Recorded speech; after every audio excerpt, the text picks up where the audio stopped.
Before the X-Men became a pop culture phenomenon with the beloved 1992 animated series, there was another attempt that almost changed everything.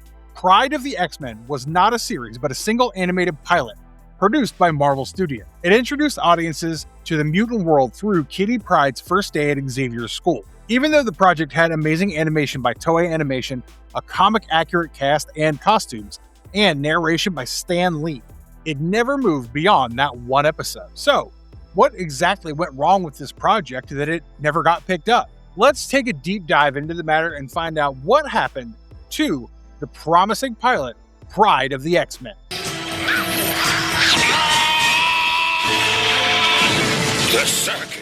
What exactly was Pryde of the X-Men? Pryde of the X-Men was technically not a series. It was a single television pilot produced by Marvel Productions. It was animated overseas by the legendary Toei Animation and narrated by Stan Lee himself. The one and only episode was entirely built around Kitty Pryde's first day at Xavier's school, where she began training her phasing powers, which allowed her to pass through solid matter. The lineup of the plot episode was really something. It featured Professor X and the X-Men, including Cyclops, Storm, Nightcrawler, Colossus, Wolverine, Dazzler, and their newest recruit, Kitty Pryde. On the other side were Magneto and his group, known as the Brotherhood of Mutant Terrorists, consisting of Toad, Blob, Pyro, Juggernaut, and the White Queen. Even nailing down the year it belonged to is a tricky detail. The character model sheets were created by artist Russ Heath as early as January 1987. A Marvel Age writer named Brian Nelson reportedly watched the finished pilot episode in December of 1987. Then it hit home video in 1988 through New World Video. Finally, the date that everyone considers its actual TV broadcast date was September 16th, 1989. This came from its appearance on the syndicated Marvel Action Universe blog. So depending on the milestone we're talking about, it can be described as a 1987, 1988, or 1989 production. It's normal to get confused because it never got a conventional network premiere, so there isn't really a particular release date like any other series. How the comic book nerds actually got this made. The most interesting thing about this is how it was actually made, because the project was driven internally by three working animation professionals, Larry Houston, Will Muwat, and Rick Hobart, who were huge fans and lifelong readers of the X-Men comics. They were the literal geeks who knew the ins and outs of the X-Men world. Also, by then, they'd already worked with Marvel Productions for years. Being insiders, it was quite easy for them to convince people that the X-Men could work well as an animated cartoon that could really do justice to it. So they did exactly that. They got the sponsors for producing the pilot episode with Kitty Pryde, Colossus, and the whole 9 yards. Larry even mentioned how he balanced being a fan and a professional. He said, "I was able to blend both of those disciplines together and do a show I thought, this is a show, if I was a kid, I would have wanted to see." And so that's what I did. But he also said that it was only possible because of Margaret Loesch. The context was that she and Stan Lee were his bosses at Marvel Productions. She was the one who found some room in the budget to fund the pilot's production costs. Then, a few years later, when Margaret became the head of Fox Kids, she personally called Larry and said, "Let's do the X-Men show." And that's how X-Men the Animated Series was made and released in 1992. For the Pryde of the X-Men pilot, the Japanese production team did a really great job with the animation. Moreover, they had the resources they needed, like recognizable voice actors, costumes that accurately matched the costumes from the comics, and much more. Larry made sure to pay attention to these details so that the end product was good. He would even print the comic pages to refer to everything. He worked with one simple philosophy while doing adaptations: you can only change things if you have to. Don't change things because you can. It's really sad how it didn't work out like it was supposed to.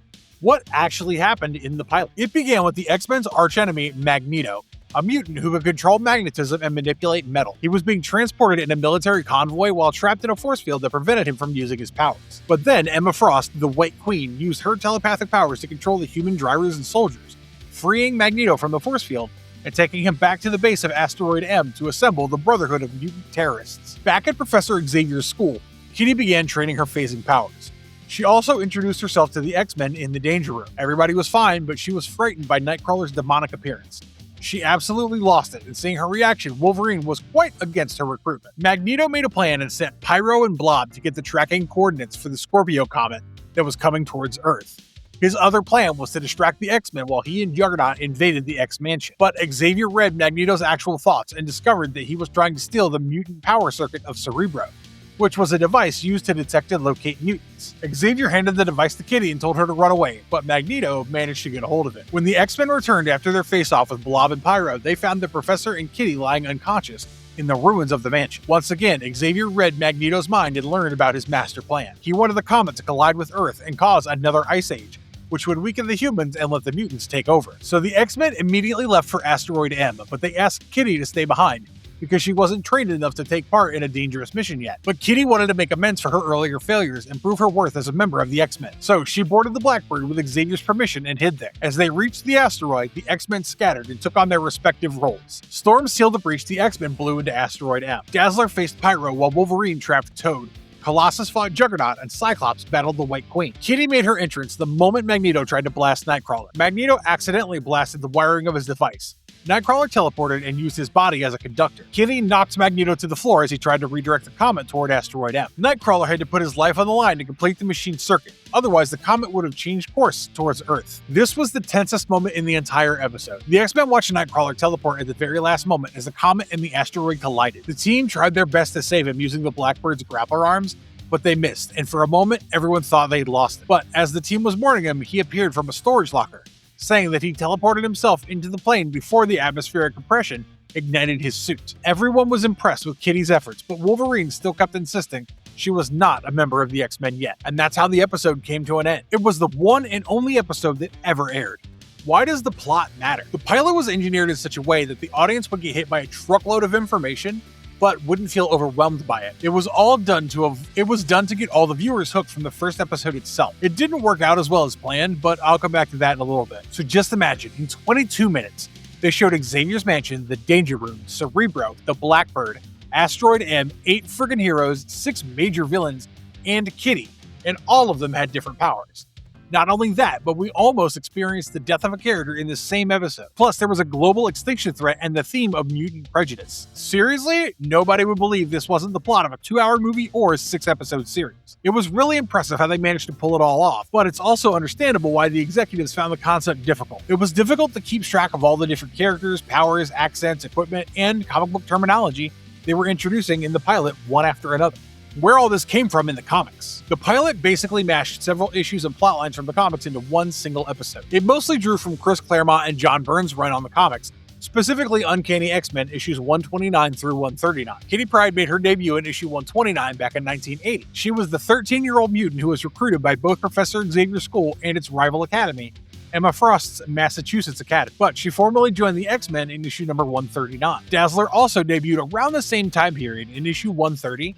In the pilot episode, we see her as a permanent member of the squad, and in the comics, she later became a regular member of the team. They managed to compress the elements down from several years of comic material into a 22-minute episode. Now, of course, to do that, they could only select certain elements from different periods that would fit the pilot episode well. For example, Kitty Pryde's recruitment came from the beginning of the Dark Phoenix era. Dazzler came from issue number 130. The internationally diverse, all-new, all-different team consisted of Cyclops, Storm, Wolverine, Nightcrawler, and Colossus. Emma Frost's storyline came from her Hellfire Club background. There's Lockheed as well, but in the comics, the Dragon didn't actually meet Kitty Pryde until Uncanny X-Men issue number 166.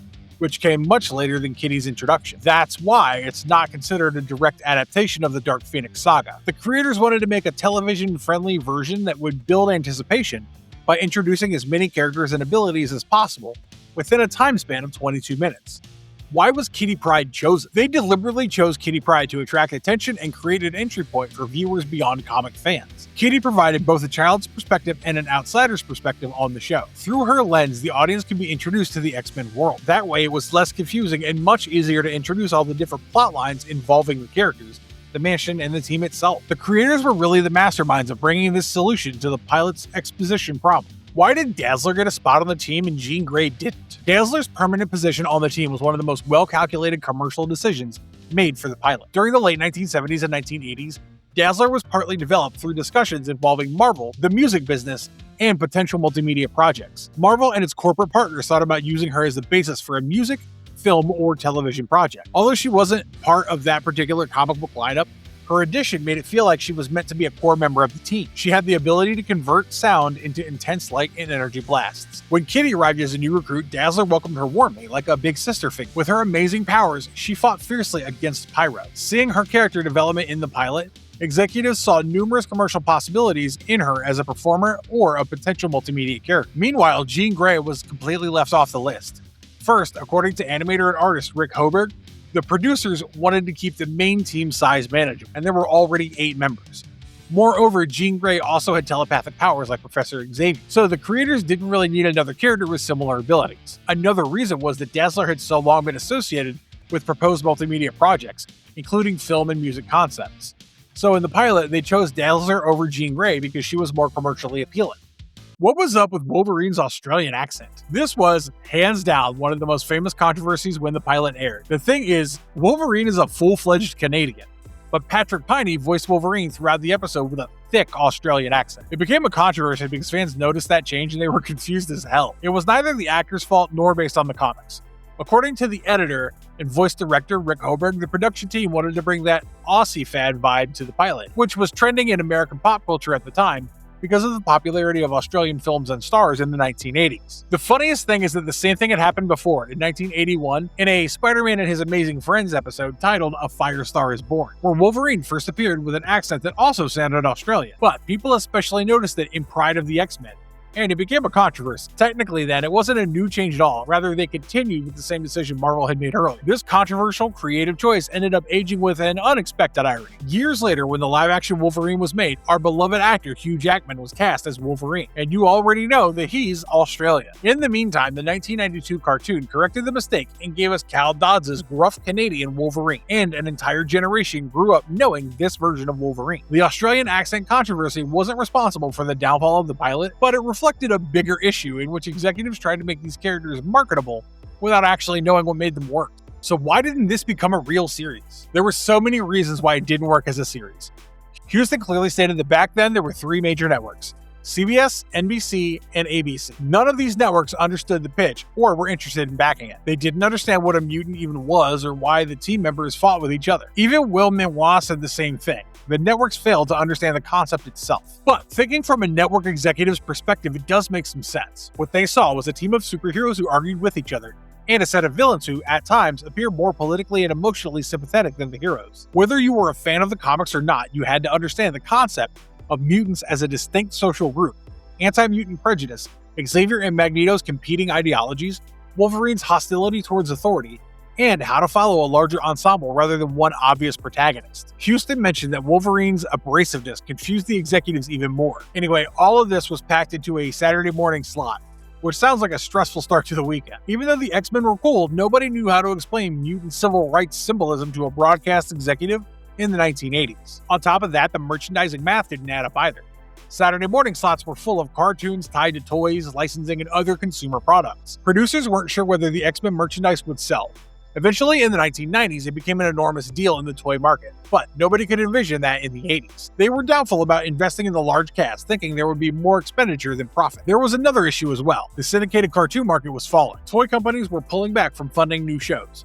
Moreover, overseas animation costs were also rising as the dollar weakened against the Japanese yen. The dollar-yen crisis was a major problem because Toei Animation was handling the production of Pride of the X-Men. They were producing it at a quality level that was expensive and difficult to maintain in the long run. It was very difficult for a producer like Marvel Productions to afford the project and keep it afloat back then. Also around the same period, Marvel Comics was sold to Andrews Group in a deal valued at around $82.5 million.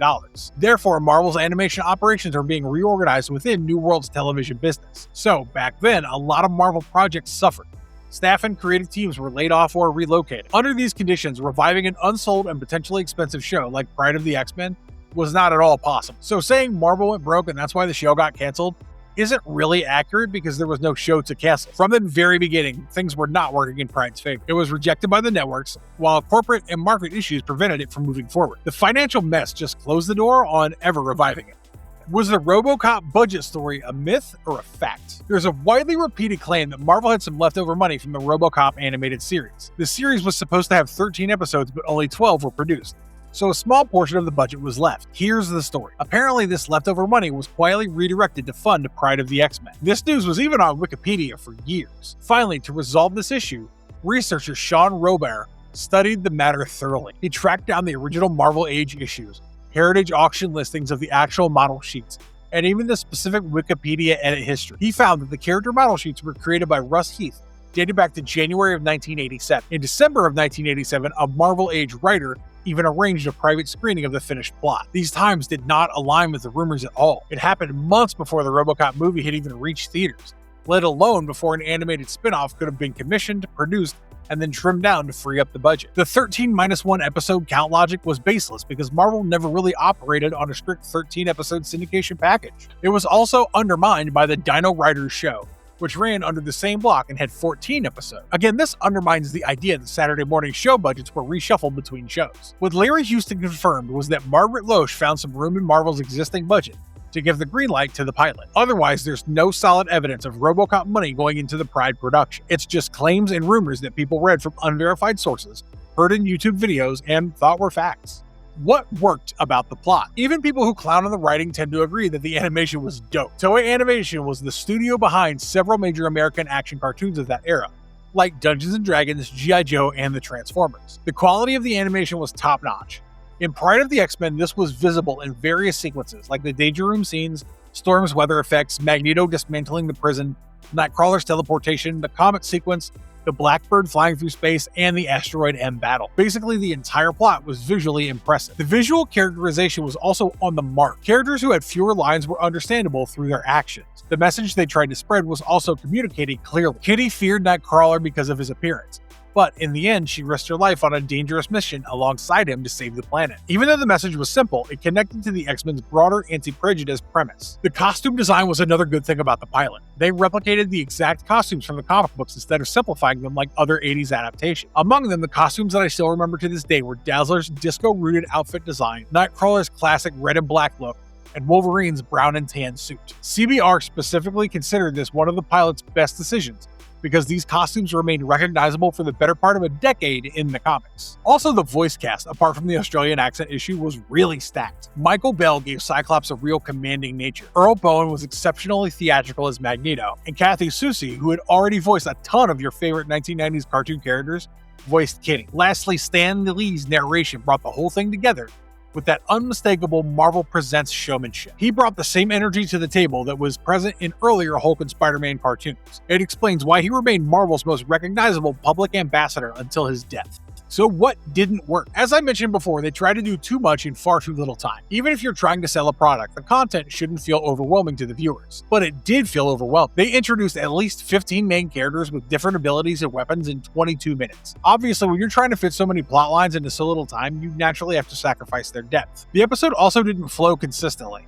It rapidly switched between different themes like prejudice, global destruction, military action, comedy, exaggerated accents, and at the end, even showed a fake death. These are great concepts to work with, but not when you try to cram everything together in less than half an hour. Therefore, Magneto's character got nerfed a lot. The depth and complexity of his character weren't shown, and he was reduced to a generic supervillain who tried to destroy the Earth. Also, they called the rival group the Brotherhood of Mutant Terrorists from the very beginning. The kids knew immediately which team they should support. Basically, the political ambiguity that made the mutant conflict interesting in the first place was completely removed. Then we come to Kitty. She was a character who ultimately played one of the most important parts and saved the day. But throughout the episode, you mostly find her being scared, crying, or needing protection. If you know her character from the comics, you'll find it quite unfair because she was much more capable there. Lastly, Nightcrawler's apparent sacrifice gave the episode emotional weight, but his sudden appearance as a joke undermined that weight. For a children's show, it definitely gave the reassurance kids needed, but the climax looked cheap because of it. If he was meant to come back, then maybe they should have skipped the fake-out death. What happened to the creative team and the cast? Even though Pryde of the X-Men failed, it did not end their involvement with the X-Men. They just went on to different projects. For example, Larry Houston, Will Mingwa, and Rick Hobart remained part of the talent pool that Margaret Loesch remembered. After Loesch became the head of Fox Kids, she tried to give it another chance. Houston became a major creative figure on X-Men the Animated Series, which debuted in 1992. Loesch took the risk with Fox Kids, and it actually worked. As for the voice actors, they were well known in their field. Pryde was just another project for them, so Pryde not becoming a series didn't really affect their careers in any real manner. The Konami arcade game, the pilot's second life. In 1992, Konami released the classic multiplayer X-Men arcade beat-em-up. I think every kid from the 90s had dropped at least one quarter into an arcade machine for this game. It was based on Pryde's designs and roster. It was not based on the Fox cartoon released that same year. The playable lineup included Cyclops, Wolverine, Storm, Colossus, Nightcrawler, and Dazzler, which was the same team from Pryde. It even had the same villains and the Asteroid M concept. That same art style was also carried over into a couple other places that nobody remembers, like a 1989 PC game called Madness and Murder World, and the notorious 8-bit Uncanny X-Men game for NES. In both cases, Dazzler somehow got swapped out for Iceman. However, because of the game, Pryde got a second life and remained with the fans. And with that, we've come to the end of this video. Let us know in the comments below what you think of the Pride of the X-Men pilot. Before you leave, don't forget to like and subscribe. And be sure to ring that notification bell so when we find more mutant mayhem, you find out first. Stay safe, have a great day, and as always, stay marvelous.